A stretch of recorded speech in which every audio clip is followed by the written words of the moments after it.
Yo, what's up mga Mao for today's video, no? Samahan niyo ako kasi magpapalit ako ng engine bushing support, no? Kasi nga medyo parang nasira na yung sa akin eh. Pag ni-move ko yung ADB ko. So, kaya bumili na ako ng bagong engine support bushing mga Mao. So, ito. Tara. So, ayan mga Mao.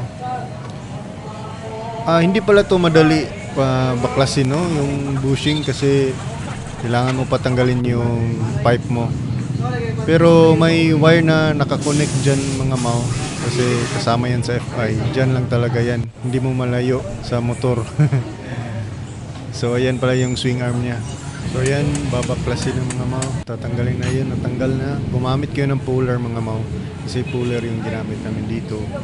And ayan pala yung coolant na reserve niya, no? So meron pa tayo. So okay pa yung coolant natin. Siguro mga 10k magpapalit na ako ng coolant mga Mao. So ito yung bushing mga Mao, na tanggal na siya sa yung parang bushing niya talaga. Ay ito, natanggal na talaga siya.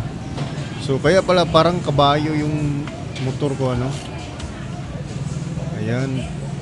So na-feel ko talaga yung kaibahan, no, nung napalitan na kasi parang stable, sturdy na yung motor ko sa ilalim mga Mao. Hindi na siya parang kabayo.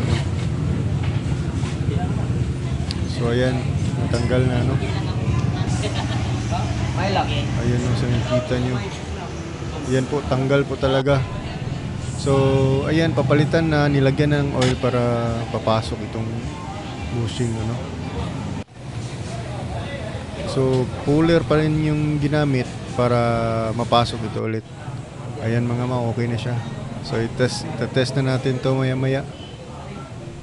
So, ito pala yung nabayaran ko mga Mao. 800 lahat. So, let's go! Ito na nga mga Mao. Test drive na natin yung bagong engine support bushing.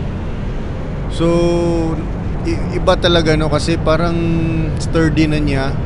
At saka stable na yung ilalim. Feel ko talaga siya. Hindi na siya parang yung kabayo, ano. Like parang nag forward backward siya, pero ito steady na talaga siya. So ayun mga Mao, thank you so much for watching and hope you like this video. And if gusto nyong bumili ng bushing na ito, nasa description lang po. Ingat, I'd say